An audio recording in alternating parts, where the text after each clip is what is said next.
Welcome. Thank you for joining us today as we talk about recent developments in India's 75-year occupation of Kashmir. I am a Kashmiri American professor, mental health counselor, and researcher focusing on the impact of torture and trauma with populations that have experienced widespread war and persecution, and in training counselors and other professionals to work specifically with this population.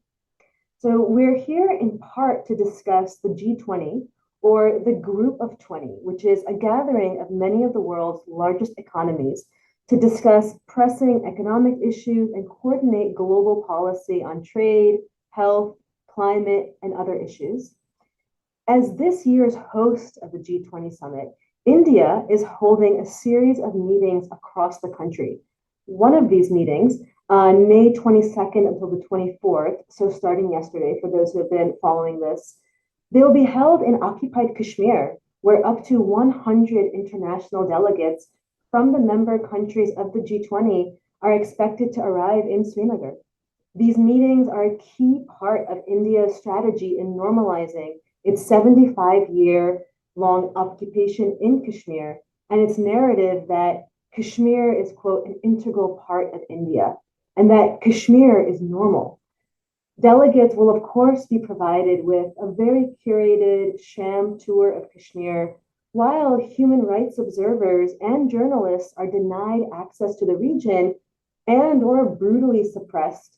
And Kashmiri civil society itself is essentially barred from speaking out of fear of being slapped with terrorism charges, where, of course, we all know the weight that that carries. And Stand with Kashmir has issued a comprehensive report about conditions in Kashmir, and in particular, focusing on changes that India has made over the past year. And of course, the contents of this report, none of that information is going to be part of India's pageantry this week. And rather, it will comprise the bulk of what we will be discussing today with our panelists. We have Abdullah and we have Govind here.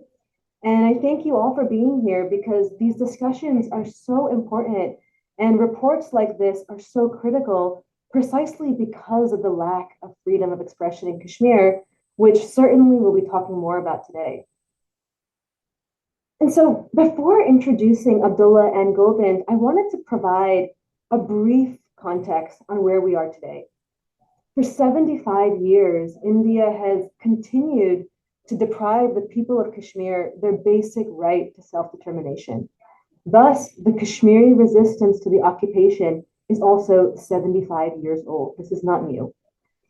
Since the armed rebellion that began in the late 1980s against Indian colonial rule, India has only ramped up its occupational tactics.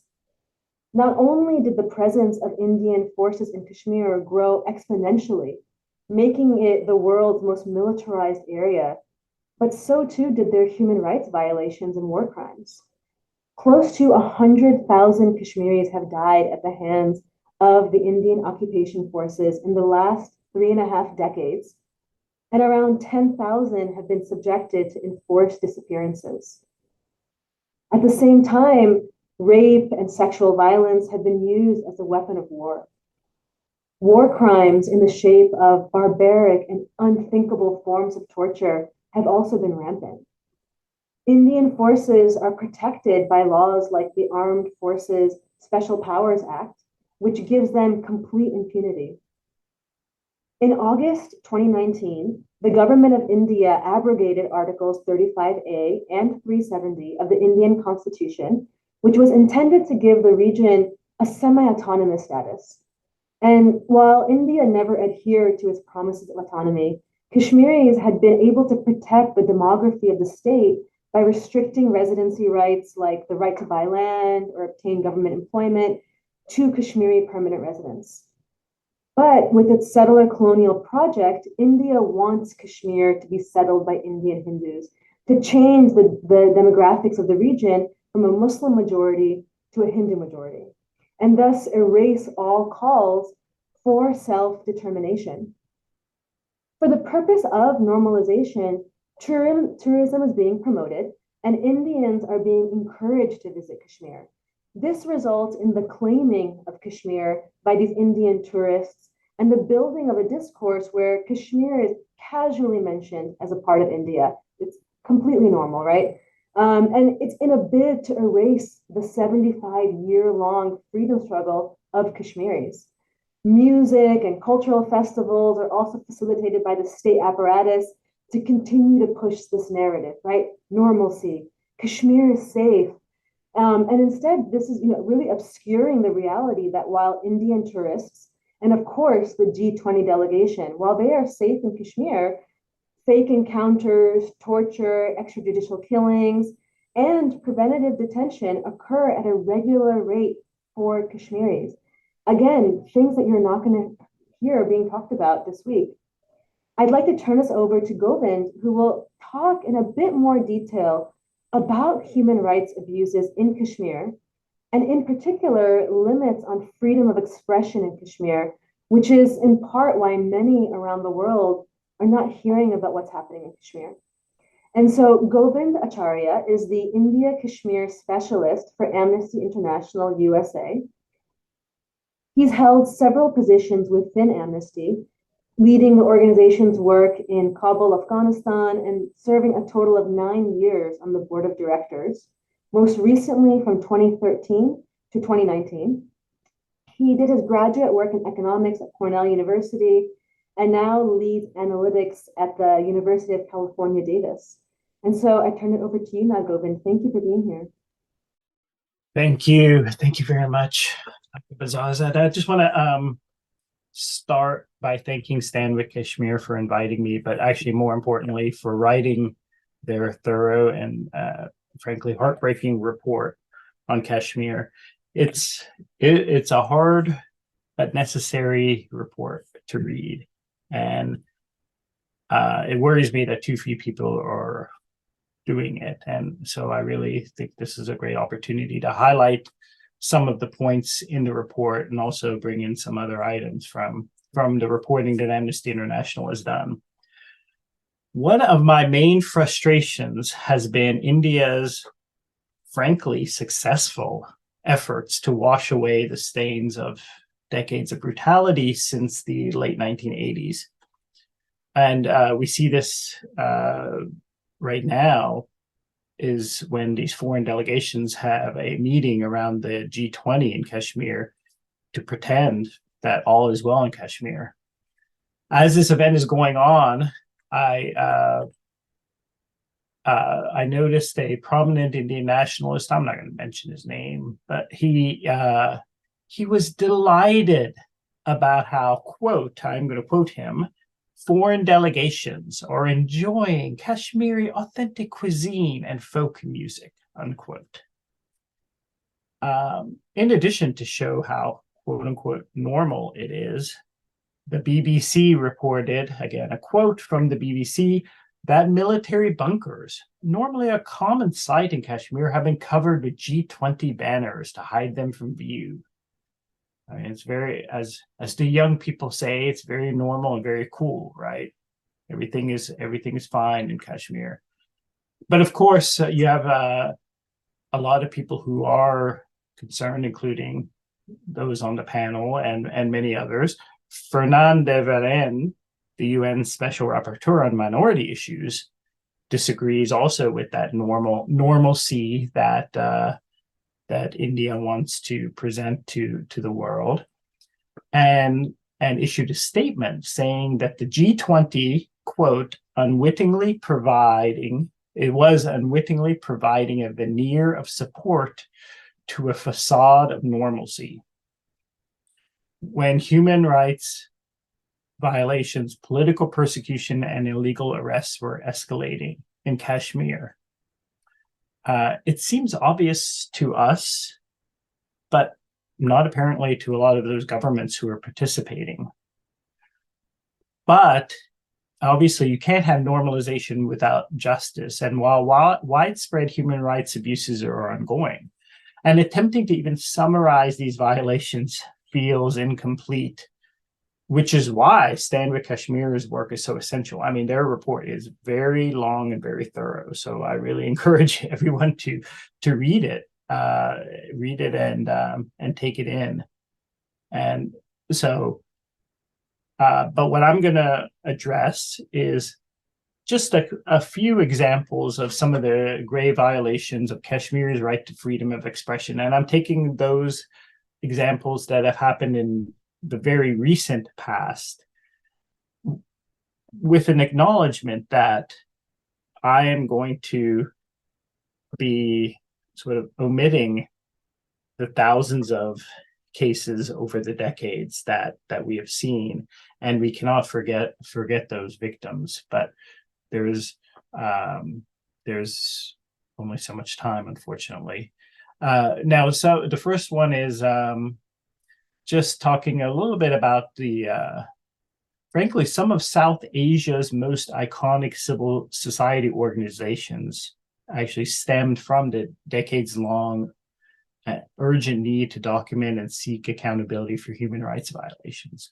And I want to stress that the organizations I'm going to name here in just a moment, they're some of the most iconic, and I'm repeating myself, iconic civil society organizations from South Asia as a whole, and they are being systematically targeted.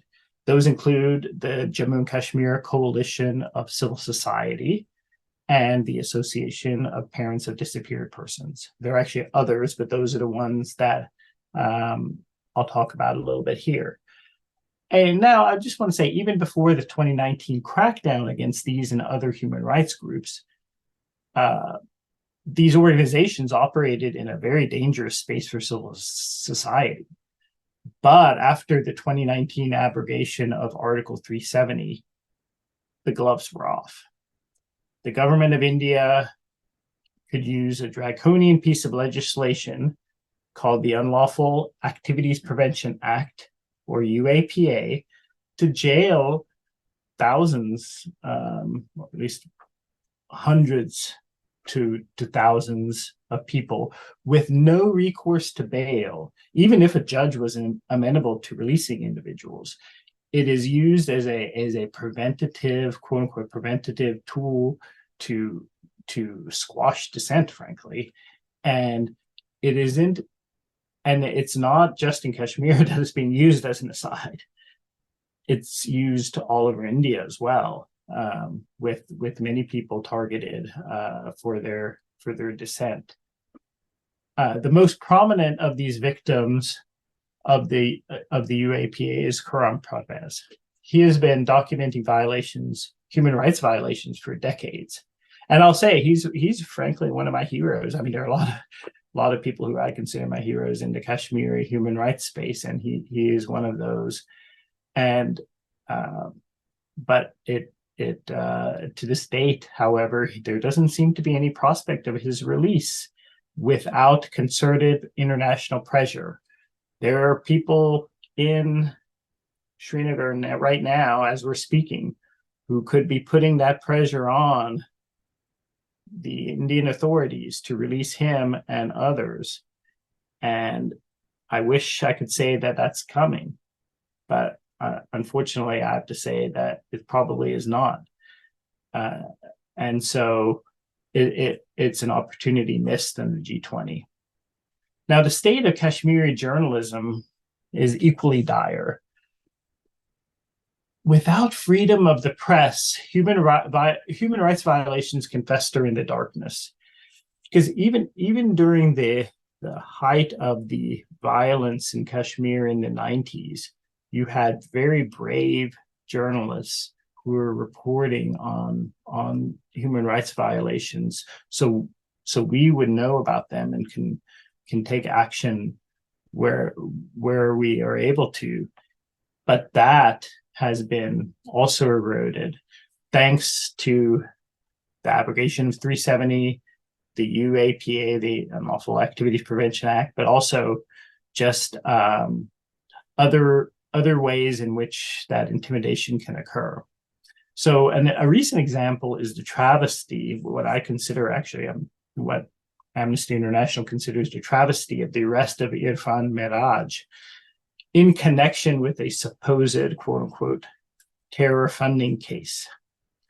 And the evidence of the so-called terror funding is that he worked at the Jammu and Kashmir CCS, which is the human rights organization that I referenced earlier. And so these journalists face these abuses.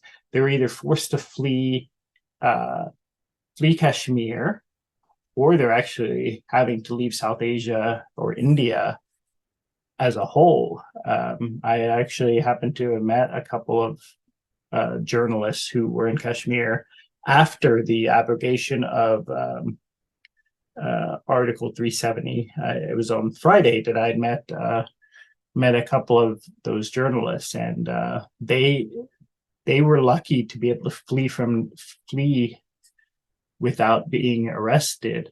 But many are being arrested, and also many are being prevented from even leaving either Kashmir or India. When they board a plane in Delhi, they're being prevented from leaving. And so that is a continuing decimation, frankly, of journalism in Kashmir.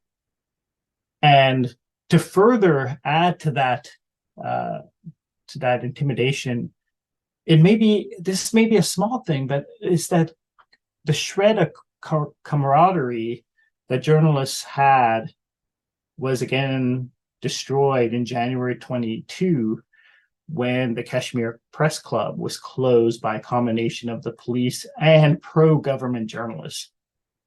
This club had provided a refuge and comfortable workplace for independent journalists and freelancers, including women who didn't have the institutional support while working under difficult conditions in Kashmir. And so it's just yet another layer of intimidation and closing off the civil space that you see in Kashmir to be able to document these human rights violations. And then the human rights violations go undocumented.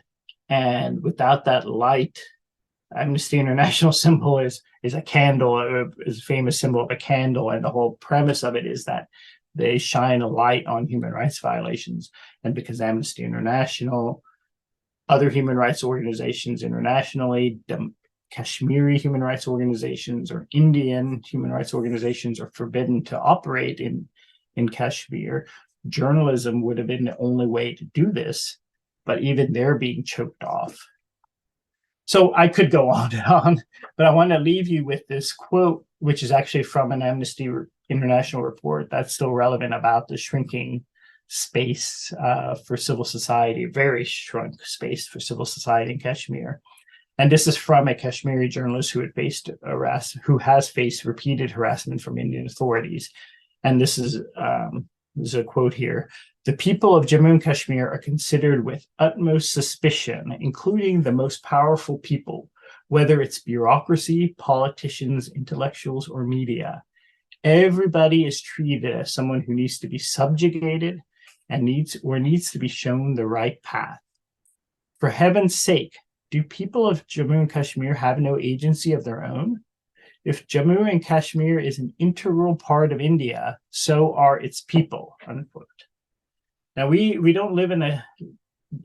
do not live in Kashmir cannot close our eyes to these abuses. We must stand in solidarity with the victims of these human rights violations and demand that the international community take action. Thank you.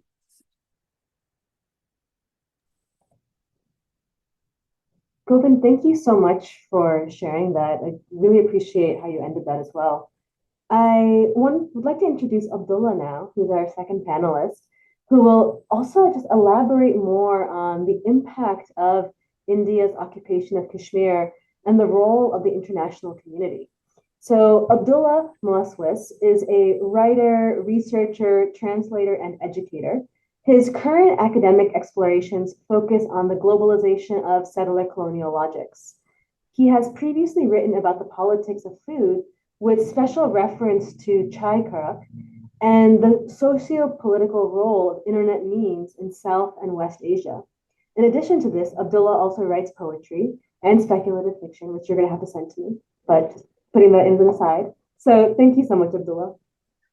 Thank you so much, Noof, and thank you, Govind, as well, and Stand With Kashmir for inviting me to be a part of this.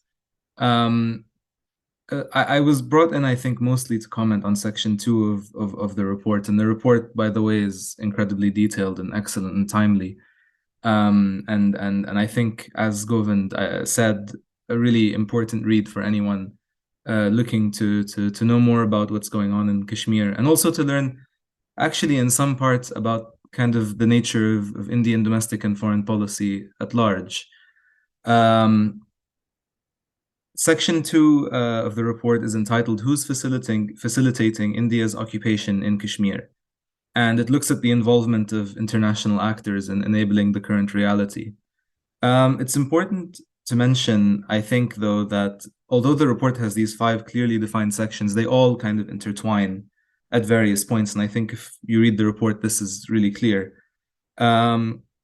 And so just to kind of start by talking about Kashmir and the international community, I think in many ways, the Indian state from the very start attempted to prevent an internationalization of the Kashmir cause.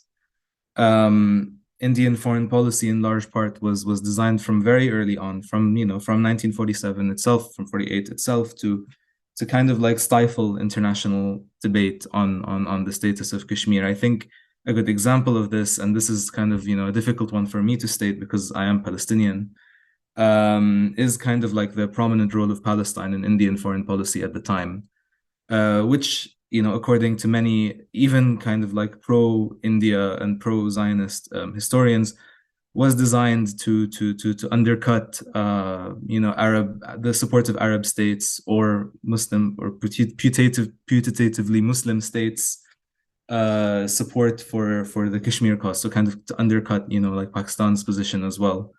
And also kind of the portrayal of Kashmir in Indian films that went out. At some points it's a land without people, and at some points it's a land where the people who are there are seen to sort of be othered in very explicit ways.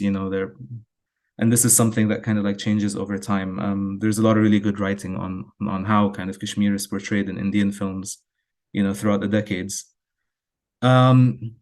It's also kind of important to kind of talk about Article 370 as well, and the role that it kind of played pre-India's economic liberalization.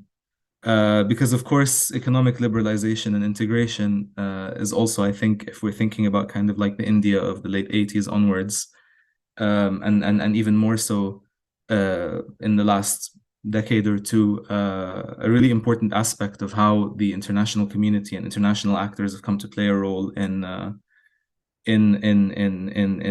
continuing to colonize Kashmir.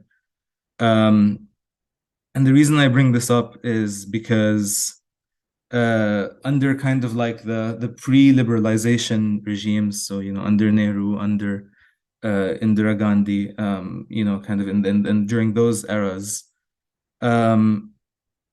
Kashmir was seen, I think, in kind of the Indian political establishment as being, if I want to quote Nehru directly, fully integrated, with no doubt, into the Indian Union. Obviously, after liberalization, there started to become these clear tensions, because as the Indian economy liberalizes, it means that there need to be these flows of capital, and in many ways, it becomes clear under that economic arrangement that it becomes very clear under that kind of post-liberalization economic arrangement that a further liberalization of Kashmir and further kind of economic integration between Kashmir and India is a very important aspect of kind of entrenching the occupation.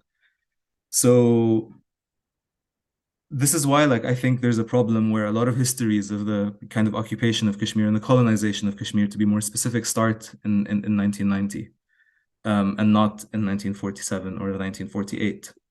So it's really helpful that this report is titled, that this report is meant to address 75 years of occupation.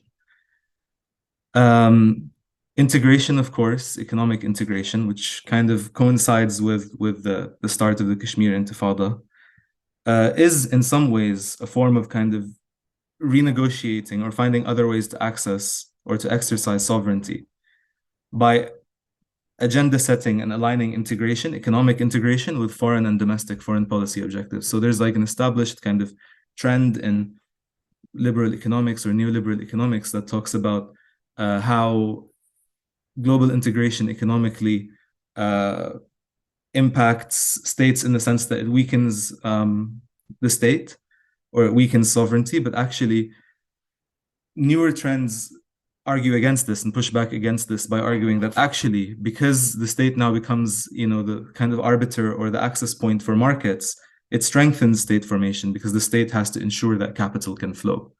And so in many ways, the Indian state becomes even more authoritarian as a result of this. And therefore, there needs to be a kind of integration of Kashmir into how India is then economically integrated into the world.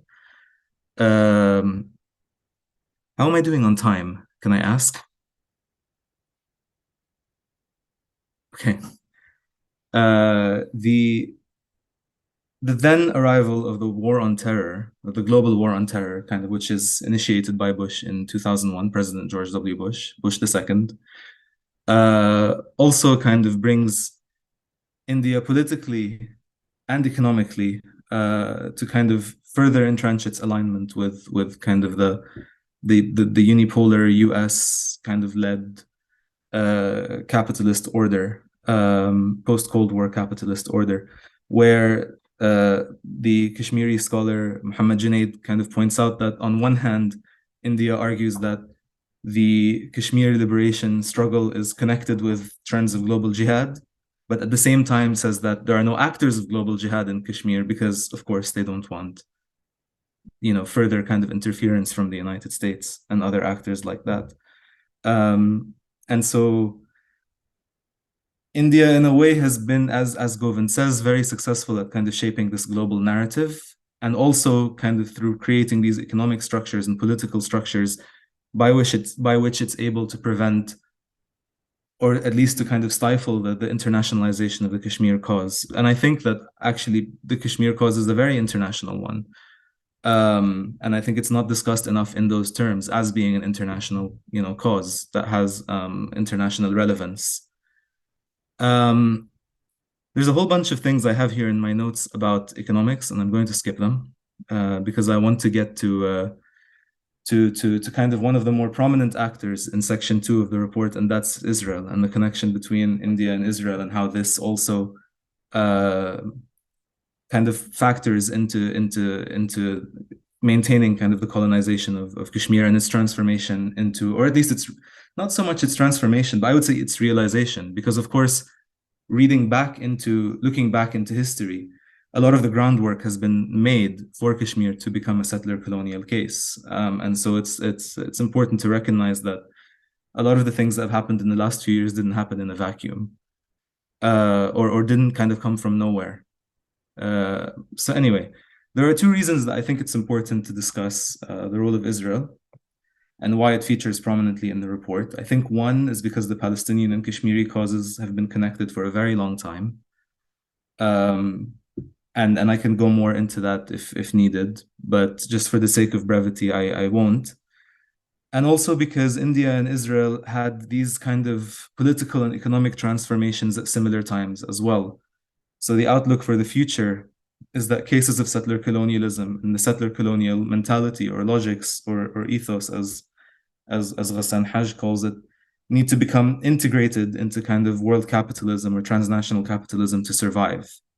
And so in that sense, it becomes very difficult for states to stand against this because pretty much every state in the world is enmeshed into these flows either directly or indirectly, either directly through flows of capital that move and require securing through like supply chains and things like that. Very relevant to note that India now controls the Haifa port through the Adani group, and indirectly by adopting logics of securitization and state building that rely on established precedents like regime survival. So the Indian and Israeli security industrial complexes are enmeshed to a point where now Indian and Israeli security and policy ambitions have a really significant overlap. India offers Israel two things. Yes, two things. A large manufacturing base for Israeli arms, as we know, one of the flagship policies of the Modi administration was Make in India, and one of the large quote unquote success stories from Modi's perspective would be the manufacturing of Indian arms, drones, for example, missiles in India. And the other, of course, is a large market. So as I guess the latest statistics show, I think 43% of all weapons or are all military technology sold by Israel is bought by India, which is a ridiculously large number. It's a number that even when I first read it, I thought there's no way that can be true, but it's true. And so to add to that, because it's important to not just make this about military technology, Israel has also found ways to use non-military approaches, such as ecology, for example, to further dispossess Palestinians. And it seems that Israel is also, it seems that India is also learning from this.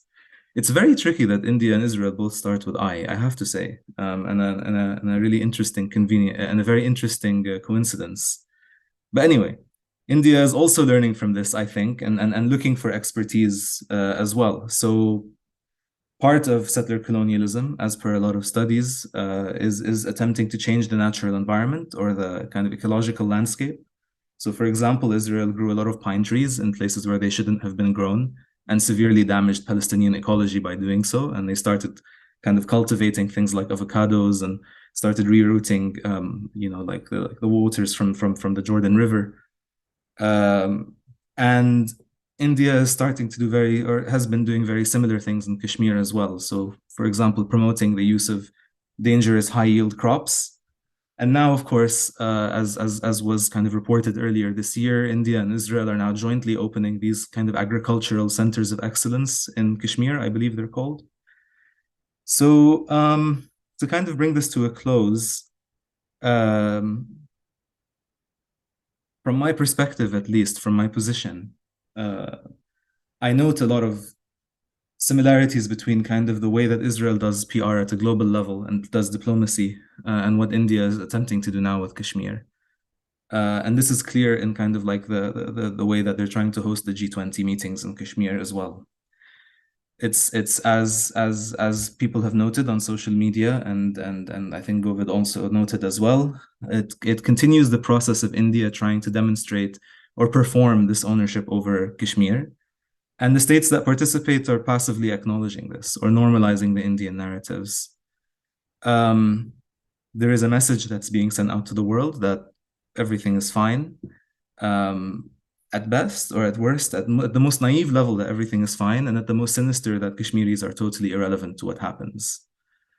And I think, given kind of like the role now that kind of transnational capital is also going to play in continuing the colonization of Kashmir, it's clear that this all fits into a strategy of trying to entangle Kashmir into a web of kind of global capital being invested, Indian capital and global capital, that then makes it really difficult for states, and particularly states that have liberal economies where big corporates play a role in policy, to actively stand against India's continued colonial project.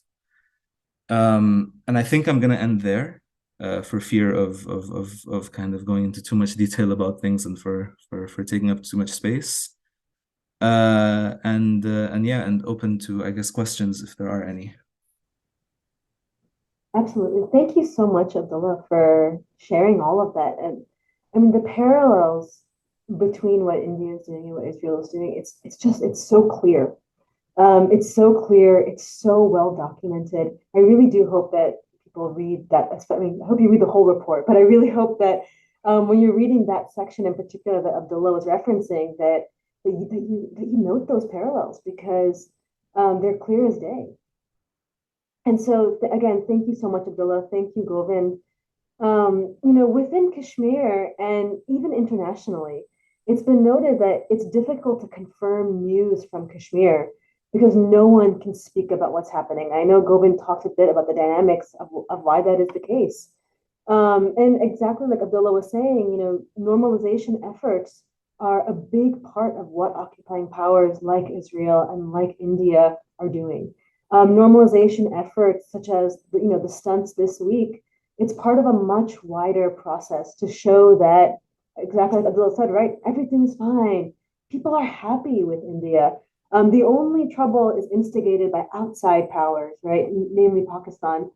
And the Kashmiris' participation in such events also normalizes the occupying power and their presence and legitimacy.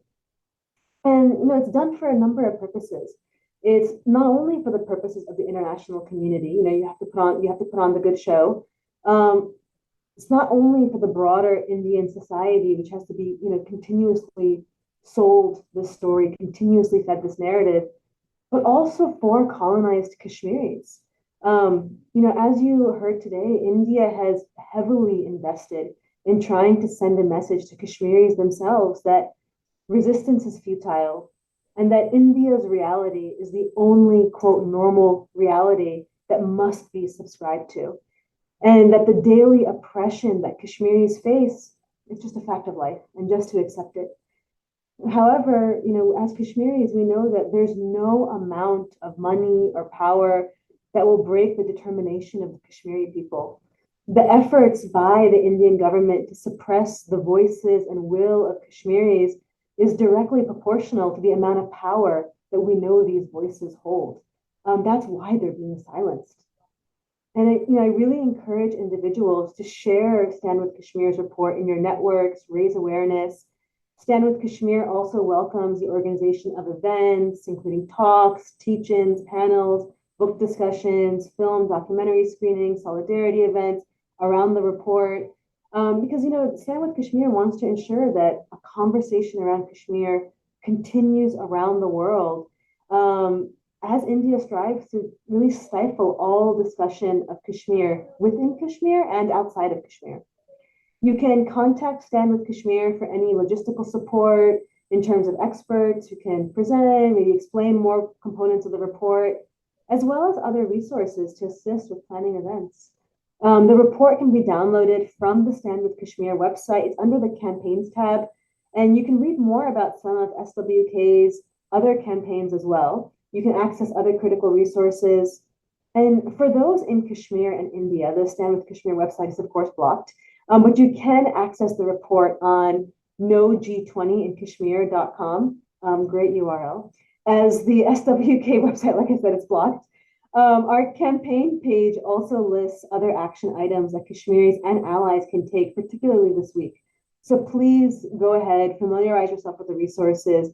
Read the report. It's very easily digestible. There's some great graphics there as well. And so I wanted to shift us now to a bit of just some Q&A for Govind and Abdullah. And the first question that I have is for Govind, but if Abdullah, you want to jump in, please feel free. How has human rights documentation itself been criminalized? I know you talked a little bit about this in terms of some of the powers of the Indian government, but if you can just tell us a little bit more about this, especially for folks who might be watching this who are involved in human rights work themselves. Yeah, I think the first step is to so the Indian government definitely has a multi-step plan to squash human rights documentation in Kashmir. The first step is to bar access.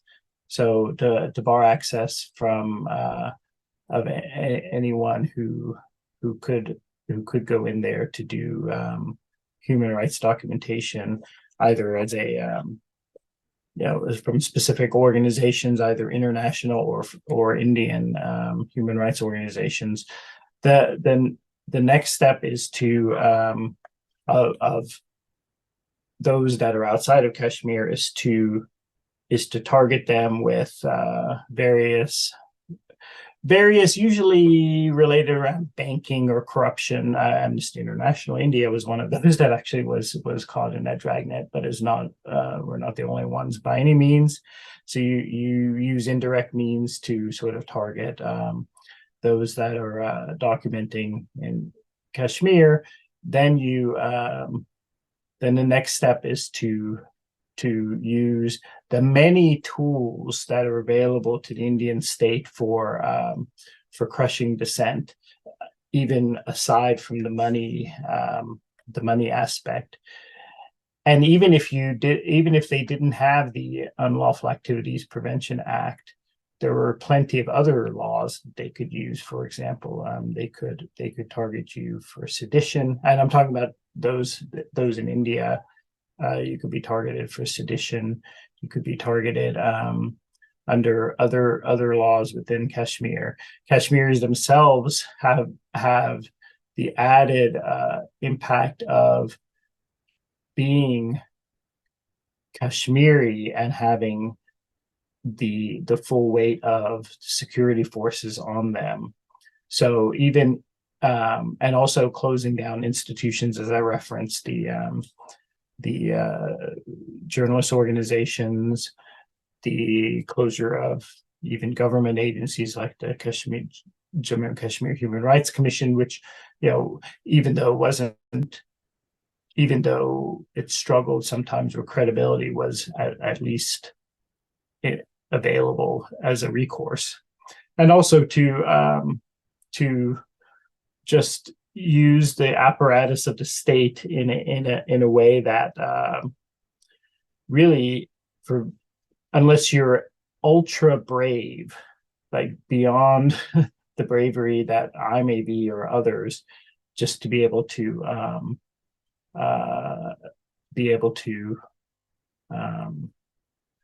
do the documentation and then to be able to report it out. So there's some multi-tiered. So the answer to, has it been criminalized?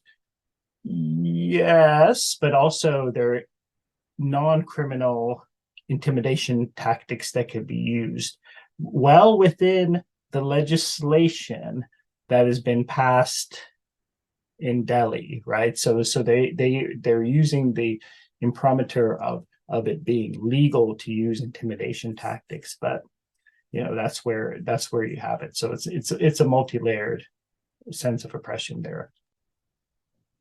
Absolutely. Thank you, Govind. And actually, Abdullah, related to that topic, why is Kashmir not getting the attention it needs internationally? Can you help situate this within a broader geopolitical context? I think building off of some of the things that Govind was saying, just in general around the suppression of human rights documentation, just what's happening internationally? So, I mean, the first thing, of course, is that India has attempted to suppress kind of the liberation narrative for Kashmir, and the Indian propaganda attempts to act like it's some sort of normative eternal state, like India as a state. So there is this discourse of like civilization. There is this notion that there is such a thing as a unified Indian culture. This is promoted in movies that go around the world, in the soft power, and this is a factor in one way, because of course, as we know, like people who study the actual history of India, we know that a lot of parts of India were taken through force post 1947, post kind of like independence. There is no kind of like historically contiguous eternal Indian civilizational state. So that's kind of like one thing. And I think that actually manifests in really productive ways from the perspective of trying to silence, like the Kashmiri liberation movement, because there is an assumption among many people and people who eventually make it into positions of power where this seems like just some sort of territorial dispute between India and Pakistan, which of course we know is not the case. Obviously, it's much more than that, because there are people who are kind of like indigenous to Kashmir who also have aspirations. And the other thing as well, if we want to get into geopolitics, is of course that India has always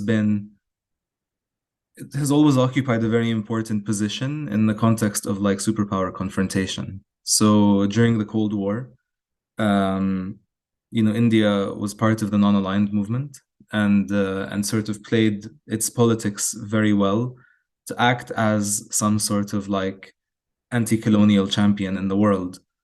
And in some ways kind of then got the two superpowers of the world at the time were not able or didn't want to perhaps leverage that in terms of addressing the situation in Kashmir. And then post Cold War, of course, there is the question of China and China's position. So the United States, for example, has very vested interests in kind of like having good relations with India. Beyond the fact that it's a giant market, beyond the fact that kind of like in the last few years, at least, there's also been really strange like romance going on between like Trump at the time and Modi. There is also the fact that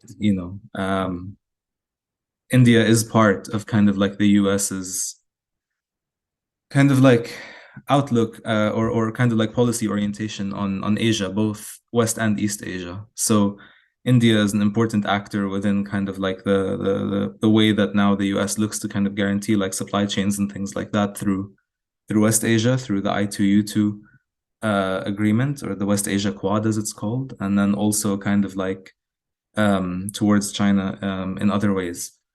And so that's an important part of it also, that India remains a very important actor in the context of superpower confrontation. And that's also kind of like why, for example, and Kashmir being where it is, obviously, kind of in a way bordering China as well. And of course, with China claiming a part of it also, means that India is always going to be drawn into that kind of like global constellation. And so there's like a geopolitical argument as to why Kashmir doesn't get a lot of attention. There is an economic argument or an economic perspective. And then, of course, there is, of course, the aspect that kind of, which is that liberation movements and struggles also can be self-reflective, sorry, and in some ways, the analysis that people try to make often looks at kind of like the position of Kashmir in terms of interstate geopolitics and realpolitik and things like that, and it's sometimes disregarded that like liberation is a universal aspiration and an objective, even if the values that it enables are not, or underpins it are not. But I think that is another conversation. Abdullah, thank you for sharing that. It really seems like there are these two processes happening simultaneously, where on the one hand, India is saying this is an internal issue, this is nobody else's business, and there's been so much effort to stop from internationalizing the issue. So that's on one hand. And then on the second hand, where when any dissent is coded as terrorism, there is this internationalization of the issue of join us in defeating these terrorists. We're all one in terms of having the same fight. And so again, you're seeing simultaneously they're not internationalizing the issue, and then they are internationalizing the issue. And so I really do thank both of you so much for your comments. And maybe just for our last word, and then we will close out. If each of you could just say in a sentence, what do you think that progressive grassroots groups can do to really build some solidarity around this issue of Kashmir? Just in a sentence. Govind and then Abdullah. I think that putting pressure, if you're abroad, put pressure on your governments to raise issues, even if it's specific people like Khurram Parvez, to raise that issue and speak out on Kashmir and continue to raise the issue with your constituents. If you're, it's a very small ask that I'm asking for here in this case, but I think that builds the constituency slowly, because there is very little of a constituency right now in, and I'm speaking in the US, but maybe a little bit more in other countries, but just talking about Kashmir, putting that focus on through your member of Congress or raising it with the U.S. government can have an impact because they can see that people care about it. And that's what I'm saying is the minimum that people can do. There are other things they could do, but I think that actually may have at least some marginal impact. But I can go on, but I want to just wrap that up there. No, absolutely. And the Karam Parvez issue, he is an internationally recognized human rights champion. I mean, that is one that, absolutely. I think people should be calling for that. Abdullah, how about you? Yeah, in one sentence, it's tricky. I think the obvious first step is that people have to learn about what's happening in Kashmir. The report is a great way of starting. And I think it's important to state kind of categorically that the Kashmir cause is an international cause because it is intertwined with so many global processes. As we were saying, for example, like the transnationalization of capital flows, or at least this new face of the transnationalization of capital flows. So, I mean, in that sense, then the way that I think then that it's important to kind of be active on this is to, I mean, first, as I said, acknowledge that, you know, the Kashmir cause and the liberation struggle is connected to all these other processes. And then after that, to resist all of those processes at whatever level that you're able to. So, for example, at the level of your local community, at the level of your university, and I mean to be explicit about these causes, these kind of like processes. We're talking about, you know, like neoliberalism. We're talking about securitization. We're talking about like dispossession of local communities. This all kind of like factors in, and I think as researchers and academics and journalists and people who are in the human rights sector, you know, there does need to be a bit of a more concerted effort to like make these transnational connections clearer. But that being said, the fact that the documentation is slow to come because of the issues that Govind has outlined, for example, doesn't mean that we should not be active on that. And so strategizing in coalition and learning from one another is incredibly important. And so I think that's what needs to be done. Yeah, thank you so much, Abdullah. I echo all of that. You know, the more that we see that these struggles are so interconnected, the more that we can really build power in numbers because we are the global majority. And I think that there's so much further that we can go when we are working together. And so really, thank you so much, Abdullah. Thank you, Govind. Thank you, Stand with Kashmir, for organizing all of this. And yes, thank you so much. Thank you.